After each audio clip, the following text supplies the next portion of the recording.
Bonjour, je suis Anne-Julie Le Serviger, spécialiste conseil chez jobijoba.com.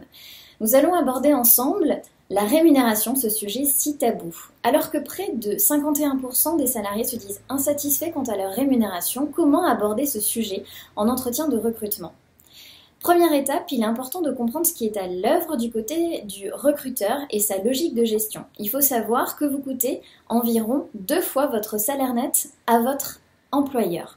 Du coup, pas la peine d'évoquer des questions personnelles ou des remboursements de crédit pour argumenter une rémunération d'entretien. Mieux vaut montrer ce que vous pouvez apporter à l'entreprise d'un point de vue de compétences, d'un point de vue de carnet d'adresses également et d'un point de vue d'activité que vous pourrez mener.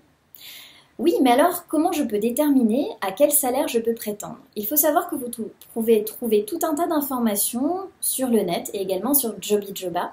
Ces informations doivent être relatives au type de poste, au type d'entreprise ou secteur d'activité de l'entreprise, mais aussi au niveau d'expérience demandé sur le poste.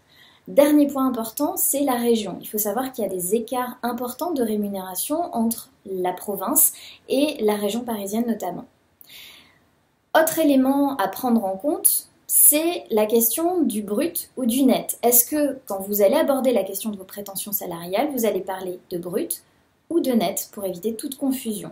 Si vous êtes sur un secteur où il y a beaucoup de candidats ou si vous avez peu d'expérience, sachez que votre marge de négociation sera bien évidemment un peu plus faible. Oui, mais à quel moment aborder la question de la rémunération en entretien ? Vous pouvez l'aborder sans forcément attendre que votre interlocuteur vienne à cette question, mais on est bien d'accord que vous ne l'aborderez pas en début d'entretien, mais plutôt en fin d'entretien ou en second entretien, une fois que vous aurez convaincu sur votre profil, sur vos compétences et sur ce que vous pouvez apporter à l'entreprise. Vous pourrez l'aborder en demandant par exemple quel salaire a été envisagé pour ce poste. Comment faire si jamais la fourchette salariale que j'ai proposée est trop élevée ?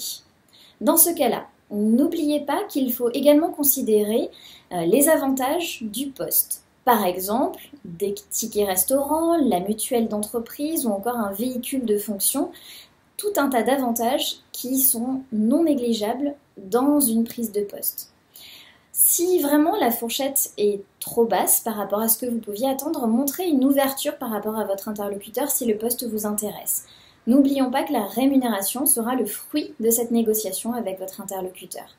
Dernier point, il faut savoir aussi que vous pourrez, une fois en poste, demander une réévaluation à plus 6 mois ou 1 an. Et une fois en poste, vous aurez d'autant plus d'arguments puisque vous aurez fait vos preuves. Pour conclure, pour aborder cette question de la rémunération, il faut bien se préparer à cette question pour pouvoir convaincre par rapport à ce que vous pouvez apporter à votre interlocuteur.